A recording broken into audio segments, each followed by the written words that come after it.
बोलो कृष्ण कन्हैया लाल की, भागवत भगवान की। कामाद्वेषाद् भयात् स्नेहाद् यथा भक्तेश्वरे मनः आवेश्य तदधं हित्वा बहवस्तादतीं गता। नारद जी ने कहा कि माना शिशुपाल कृष्ण को गाली देता था,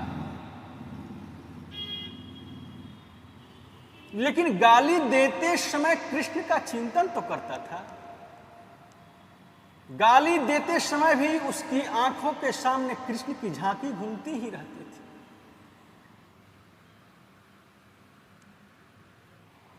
कहते हैं कि शत्रु जो होता है, जिसको आप शत्रु बना लीजिए, तो हर समय वो आपके हृदय में रहेगा। हर समय कैसे भी कृष्ण को याद करो, काम से करो, भय से करो, द्वेष से करो, स्नेह से करो। परीक्षित जी बोले कि मैं भी यह प्रसंग सुनना चाहता हूं। तो सुखदेव जी ने कहा कि राजन, कल मैंने कथा कही थी कि हिरण्यकश्यप का छोटा भाई हिरण्याक्ष, भगवान ने वराह का रूप धारण कर हिरण्याक्ष का वध किया। अपने भाई की मृत्यु हो जाने से हिरण्यकश्यप के मन में बड़ी भारी द्वेष पैदा हो गया। अपने भाई का मृत्यु का बदला लेकर मानूंगा, ऐसा उसने प्रण कर लिया। तो नारायण कहीं भी मिल जाए। हिरण्यकश्यप की पत्नी का नाम था कयाधु। कयाधु के 3 पुत्र हैं। कयाधु के 3 पुत्र हैं। चौथा पुत्र अभी हुआ ही नहीं था। हिरण्यकश्यप तपस्या करने के लिए चला गया। पत्नी से कहकर गया था कि वर्षों में लौटूंगा। तपस्या से ब्रह्मा को प्रसन्न कर वरदान मांगे। वर प्राप्त कर घर लौटकर आया तो पता चला कि पीछे से इंद्र ने उसके 3 पुत्रों को मार दिए। इसलिए उसके मन में देवताओं के प्रति भी अमर्ष हुआ है।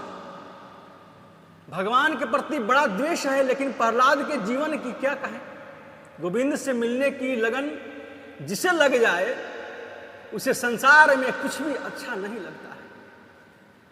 तपस्या से मिलने की तड़पन का नाम ही तो भक्ति है। प्रभु कैसे मिले, एक तड़पन उत्तरोत्तर मन में अभिवृद्धि को प्राप्त होती रहे, इसी का नाम भक्ति है। मेरे जैसा यशस्वी, मेरा जैसा तेजस्वी, मेरे जैसा तपस्वी प्रहलाद बने, इसलिए हिरण्यकश्यप ने प्रहलाद को गुरुकुल में भेज दिया। परंतु प्रहलाद का जीवन तो शांत है। गुरुकुल के आचार्य हैं षंड और अमार्क, शुक्राचार्य के पुत्र। नोदीग्न चीतो व्यसने सुनिस्पृह श्रुते सुदृष्टे सुगुणे स्वस्तुहकम दान्तेन्द्रिया प्राण शरीरधि सदा प्रशांत कामो हरितासुरोसुरः। प्रहलाद के मन में कभी उद्वेग नहीं आता है। वो शांत बैठे बैठे प्रभु का चिंतन करते रहते। प्रहलाद की मनः स्थिति कभी कभी प्रहलाद को कभी कभी प्रहलाद रोने लग जाता और रोते रोते कभी जोर से हंसने लग जाता। परीक्षित ने पूछा, गुरुवर ऐसा क्यों हुआ? सुखदेव जी कहते हैं कि प्रहलाद रोता तो इसलिए कि कब मिलेंगे गोविंद, जीवन ऐसे ही निकल जाएगा। हंसता इसलिए है कि कितनी बड़ी कृपा की मुझे, कि मानव का शरीर दिया, मुझे मनुष्य जन्म मिला, ये तुम्हारी बहुत बड़ी कृपा दृष्टि हुई। गुरुकुल से प्रहलाद आज रात सभा में गुरु जी के साथ आए। हिरण्यकश्यप ने दौड़कर प्रहलाद को अंक में भर लिया। प्यार से पूछा, बेटा तुम गुरुकुल में पढ़ने गए थे तो गुरु ने जो पाठ पढ़ाया है वो हमें सुनाओ। तो प्रहलाद जी ने बहुत सुंदर उपदेश किया। पिताजी, मैंने यह अनुभव किया है कि संसार में हम जहां भी जाएं सुख के कामना करते हैं, लेकिन सुख है कहां? सुख कहीं भी नहीं मिलता है। सुख तो केवल गोविंद नाम में है। आत्मा के कल्याण की कामना जिस व्यक्ति के मन में है उसे घर छोड़कर वन में चले जाना चाहिए और वहां जाकर प्रभु के चरणों में प्रेम करना चाहिए, नारायण की आराधना करनी चाहिए। प्रहलाद जी की बातें सुनकर हिरण्यकश्यप क्रोधित हो गया। उसने संडा कर्म को उलाहना देकर कहा कि मेरा बेटा नारायण का नाम लेता है, यह कैसा उपदेश दिया है तुमने? यह कैसी शिक्षा दे रहे हो? मेरा पुत्र मेरा नारायण के भजन की प्रेरणा देता है, आज के बाद इसके मुंह से नारायण का नाम सुन लिया तो अच्छा नहीं होगा। गुरु जी को फटकार लगाई, प्रहलाद जी को नियंत्रित करके पढ़ाया, लेकिन प्रहलाद जी का हृदय तो गोविंद से जुड़ गया। वो तो भक्ति रंग में रंगे हुए थे। एक बार जिसका मन कन्हैया में जुड़ जाए तो फिर टूटता नहीं है, न छूटता है। ये तो कृष्ण की वैशिष्ट्य है। ये पकड़ता है, ऐसा पकड़ता है कि फिर छोड़ता कभी नहीं। एक बार इनकी शरण में जो आ जाए उसे छोड़ना जानते ही नहीं है। परमात्मा से संबंध जुड़ गया प्रहलाद का।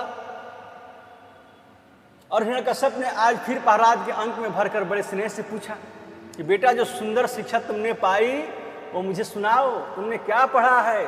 तो प्रहलाद जी ने बहुत सुंदर बात कही। श्रवणम कीर्तनम वैष्णो स्मरणम पाद सेवनम अर्चनम वंदनम दास्यम संख्यमात्मा निवेदनम। पिताजी, मैंने तो यही जीवन में समझा कि नारायण के चरणों में भक्ति करने की 9 प्रकार है और उससे हम नवधा भक्ति कहते हैं। पहली भक्ति है श्रवणम, गोविंद की कथा को खूब श्रवण करो। श्रवण ऐसा करना कि हृदय में उतर जाए। भक्ति का दूसरा लक्षण है कीर्तन। जिसकी कथा सुने उसका कीर्तन खूब करे। कीर्तन में बड़ी ताकत है। हिंसक पशु की हिंसात्मक भावना भी तो कीर्तन से बदल जाती है। श्री चैतन्य देव जब वृंदावन में जगन्नाथपुरी आ रहे थे, श्री चैतन्य देव जब वृंदावन से जगन्नाथपुरी आ रहे थे तो सैकड़ों संत महात्मा उनके साथ कीर्तन कर रहे थे। रास्ते में जंगल में शेर चीता भालू उन संतों को खाने दौड़े, लेकिन श्री चैतन्य देव के मुंह से कीर्तन की स्वर लहरी की को सुनकर सब जंतु भी नाचने लगे। तीसरी भक्ति है स्मरणम। हर परिस्थिति में स्मरण गोविंद का करे।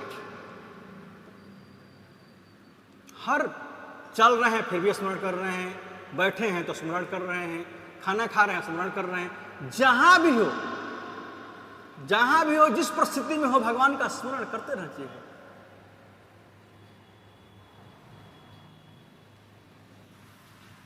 एक गोपी सर पर मटकी रखकर माखन बेचने जा रही थी। मथुरा की गलियों में माखन बेचते समय गोपी को गोविंद की याद आ रही थी। कोई माखन लेवे, कोई दही लेवे, बहुत मीठियो है, बहुत सुंदर है, कोई माखन लेवे। गोविंद लेवे, कोई कन्हैया लेवे, बहुत सुंदर है, बहुत मीठी है, ऐसा बोल रही थी।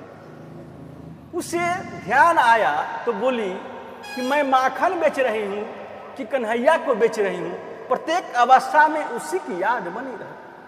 यह है विष्णु स्मरण, एकांत में बैठकर उसका पाद सेवन करना, उनकी अर्चना करना, उनके चरणों में वंदना करना। यह है 5वीं, 6ठी तथा 7वीं भक्ति। नवधा भक्ति में इन 6 के बाद 7वीं, 8वीं और 9वीं, ये तीनों भक्ति को सर्वोत्तम भक्ति है।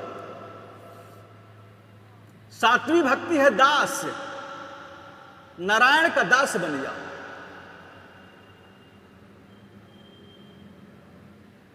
पिताजी जीव जब गोविंद का दास बनकर उनके चरणों में लेट जाता है तो गोविंद उसे उठाकर गले से लगा लेते हैं।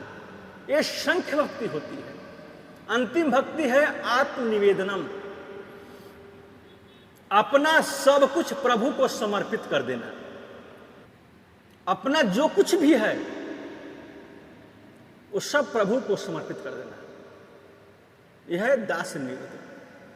प्रहलाद जी की इस बातों को सुनकर हिरण्यकश्यप को बहुत क्रोध हुआ, एकदम क्रोध से लाल हो गया। वो प्रहलाद को मारने का बहुत प्रयास किया, जल में फेंक दिया, अग्नि में जलाया, हाथी के नीचे डाल दिया, जेल में भूखा रख दिया, लेकिन प्रहलाद को मारने के ये सब उपाय विफल हो गए।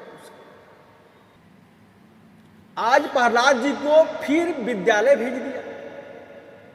हजारों असुरों के बालक ने प्रहलाद को घेर लिया। उन बालकों ने प्रहलाद से कहा, तुम हमारे मित्र हो, दंड तुम्हें मिलता है, कष्ट हमें होता है। अग्नि में जलाया तुम्हें जाता है, किंतु जलन हमें होती है। भूखा तुम्हें रखा जाता है, तड़पन हमें होती है। मित्र, तुमसे निवेदन है कि तुम इतने हठी क्यों हो, इतने दुराग्रही क्यों? कीर्तन ही करना है तो बुढ़ापे में कर लेना। प्रहलाद जी गदगद होकर बोले कि मित्र, आपकी सहानुभूति का मैं आदर करता हूं, लेकिन कुमार अवस्था से जिसने कृष्ण कीर्तन नहीं किया, बचपन से जिसने भागवत धर्म का अनुसरण नहीं किया, बुढ़ापे में वो कभी नहीं कर सकता है। मिट्टी के कच्चे घड़े को जैसे रेखा आप बना देंगे, पकने के बाद भी वो मिट नहीं सकती है। एक गोविंद की इतनी बड़ी कृपा कि हमें मानव शरीर मिला, आए इसे व्यर्थ नहीं जाने दो। बच्चों ने कहा, क्या जपना तुम्हारे नारायण के नाम को, सेवा करती है धर्मपत्नी, सुरक्षा करते हैं पिताजी, दूध घी मिलता है हमें गौ भैंस से, प्रतिष्ठा पर प्रशंसा मिलती है हमें सगे संबंधियों से, फिर तुम भगवान को बीच में क्यों लाते हो? भगवान क्या होते हैं? आचार्य सुखदेव जी परीक्षित से कहते हैं कि प्रहलाद जी ने उत्तर दिया, धरानि भूमौ पशवो हि गोष्ठे, नारी गृह द्वारि सखा श्मशाने, देहि स्थितायां परलोक मार्गे, धर्मानुरागो गच्छति जीवैषः। जिस धन को तुम सब कुछ मानते हो, वो धन साथ में नहीं जाता है, पत्नी साथ नहीं जाती है, परिवार के लोग सब द्वार पर खड़े रह जाते हैं, मित्र शमशान भूमि तक जाते हैं, 4 बड़ाई करते जाते हैं, 4 बुराई करते जाते हैं। मैंने कई 100 यात्राओं को देखा,